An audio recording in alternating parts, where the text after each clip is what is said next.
really what it is, there's a couple restaurants out there, and you might even do your own version of this, where you have a base of rice. We're going to use brown rice. You can choose quinoa, and then you can add any kind of protein that you want, along with some cheese and sour cream and beans and vegetables.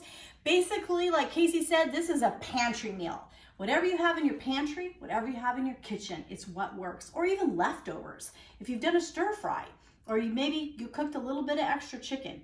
And that's one of the things that I always do. I think about, okay, if I'm gonna cook chicken tonight, how can I make it into a new fresh meal tomorrow or for lunch? So we have finished everything in terms of putting together our little smorgasbord of toppings. And we are using brown rice tonight for the base of the bowl. And Steph just finished her amazing creation, and I put almost everything in it, and then garnishing it. It's pretty cool. The only thing that I see she's missing is the avocado, but she can't eat it. It's such a huge thing. But I also put the dressing in a squeeze bottle because it's a great way to just drizzle it over. So if you were going to make this for your lunch the next day, so this she's going to eat now, she's going to make another one for lunch tomorrow, leave off the sauce.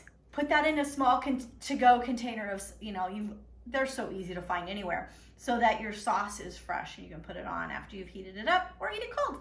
So time to eat now. Yeah, yum. Bye-bye.